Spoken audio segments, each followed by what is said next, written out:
The beginning stages of dating is the source of a lot of frustration for men who reach out to me for coaching. And this makes sense as this is where your missteps have the biggest consequences.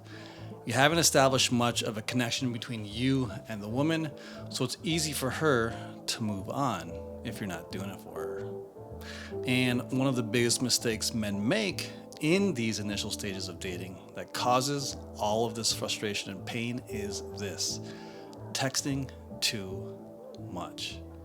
I've coached guys who message women daily for hours or talk on the phone with them for hours, and I've warned them, stay off the phone, dude, but they resist, saying it's going really well, the conversation are just flowing.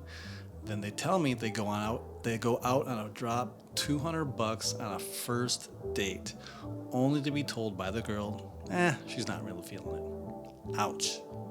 Now, it is this lack of self-control that is causing dudes to lose a woman's interest before the date even happens.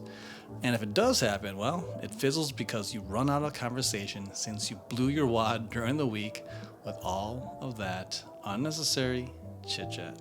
Now, this may seem counterintuitive, okay? I understand that. But in the early stages of dating, the less communication, the better. Why? Because this keeps her intrigued and interested, and it shows that you are not needy. And it reveals that you've got other things going on in your life, and it says that you're not gonna get clingy. And it gives her the gift of wondering about you, which is a beautiful gift. Too many men reveal too much too soon, and it is this that reduces the mystery and anticipation that might be building in her mind. And this is an experience that she enjoys and wants to go through, even though, a lot of women will not readily admit that. So today, I'm going to break down how often you should be communicating with women using masculine principles that will build and grow her interest levels, that will help you experience better first dates, as well as help you to avoid getting ghosted. And I will say this though, this video assumes that you've already met or matched with a woman and have set up a date with her. So that being said, let's get into it.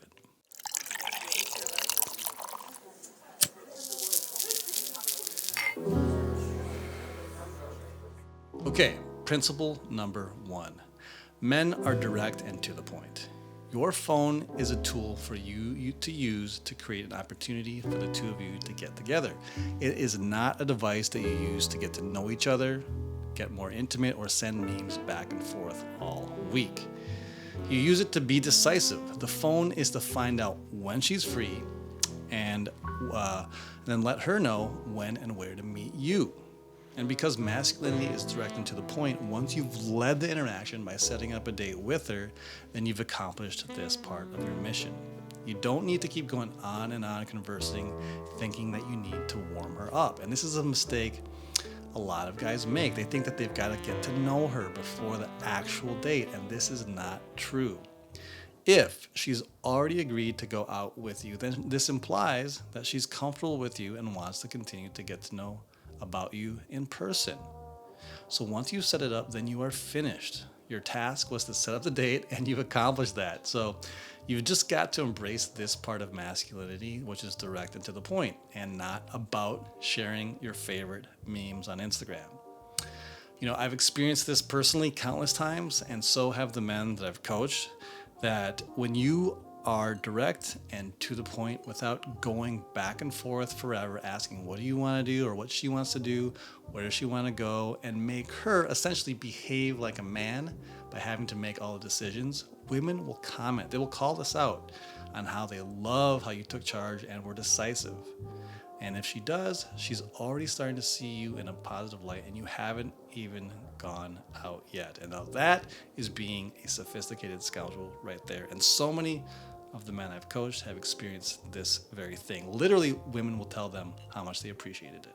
Principle number 2, a man's time is valuable.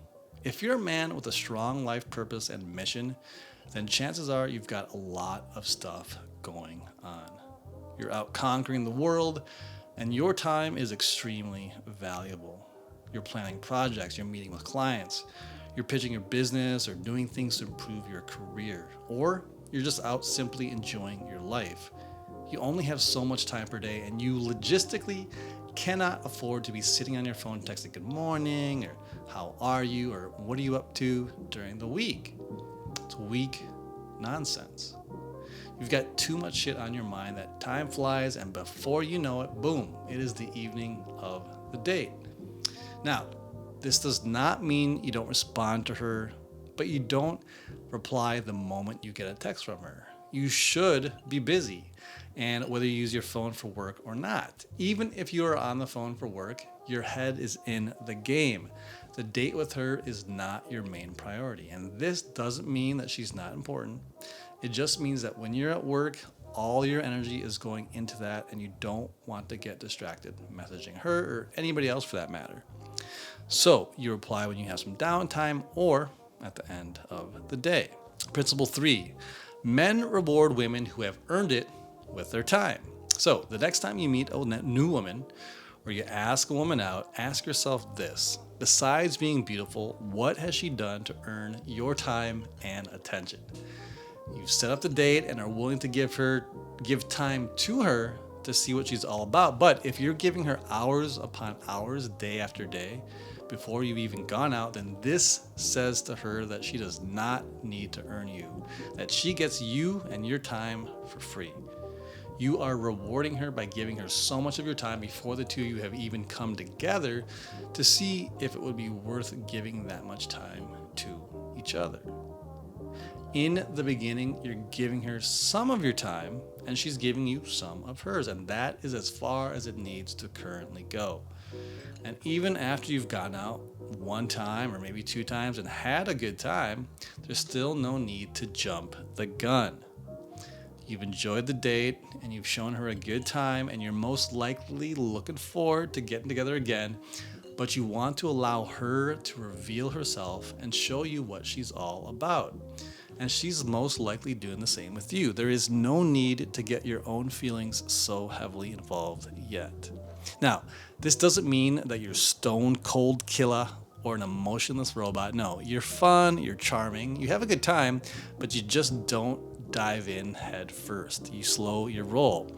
You want to allow her to earn it, and vice versa. You're leading dates that are such a good time that she wants more and more, which is essentially you earning it as well. Now, when you're with her on the date, she's got your undivided attention for that time. And show her a good time. Show her a great date, but the next day when you're back to work and back to your own life, you go back to that and are not giving her unearned time. Okay, principle number 4, scarcity creates value. We value things that are hard to come by. So, for example, you're going to value the opportunity to drive a Ferrari because it doesn't happen every day, right? You're going to soak in all of its detail, the leather seats, the feel of the wheel, the sound of the engine, the looks that you get. It's more so than a Toyota Camry since you see those everywhere, right? And the same goes for you and your texting and why you're not texting every day and making conversation. See, the less you message her, the more you become the Ferrari. And the more you message her, the more you become like the Camry. So take a look at this concept in this graph, okay? So you've set the date and you've told her when and where to meet, and she has agreed. And you've ended the conversation with something like, hey, great, I will see you there. That should be the end of it. Her anticipation for the date is now here, and over the week, her anticipation is rising. Maybe she tells her friends or her mom.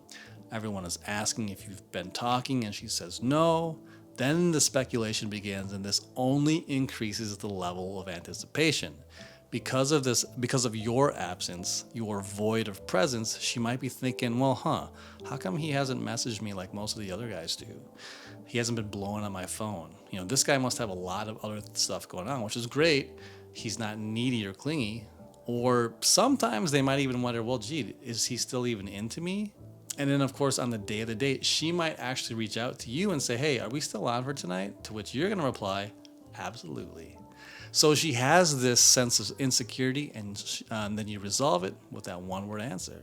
And so now you see that she's really excited to see you, okay? Because the anticipation has built.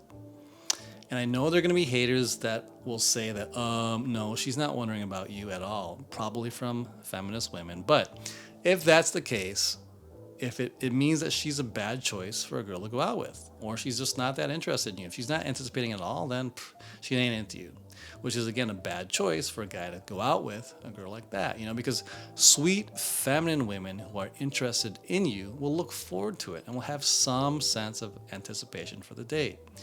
Boss bitches who want to act tough and say they don't care are the women that will be nexted by men who know the game. So, unfortunately, though, this is what most men do in this graph. Okay, so her anticipation starts here when you set the date, but each day you message her, her anticipation level starts to slowly drop with each message you send. You send the boring ask good morning text and you chat for hours. You talk about everything that's going on with you. And each day that anticipation level drops because you've already become routine. It's the same shit every day. It becomes something common. It's no longer scarce and you've lost all your intrigue. And so because of this, by the day of the date, her anticipation levels have dropped so far and her excitement level has just gone out the building, and the date fizzles, or she cancels last minute saying she's tired, or she forgot about her friend's dog that she has to walk, etc., etc., okay? So now at this point, you've essentially screwed your own chances with this girl by not being scarce and by being too available and lowering your own value. So you've really got to decide which of these men you want to be, okay? You have two choices with this, okay? You have the man who texts her daily, who responds to her messages right away, who messages her for hours, has absolutely no scarcity, and ends up being left on red by her. Okay, that's number one. Or you could be the man who is direct and to the point and only texts to set up a date or respond to her. He's a man with a life who has stuff going on and is busy and responds when he's able to. And he's a man who's charming but brief with his conversations to give her the gift of wanting more. The choice is yours. So if you've got a challenge that you'd like to get my personal one-on-one coaching on, click the link below and book a coaching option that works best for you. And if you have not grabbed it yet, check out my free guide. It's called The Gentleman's 12-Point Guide to Dropping Panties, where I share the 12 essential traits every man needs to have to become irresistible to women. All right, guys, that's it for this one. We will see you in the next video.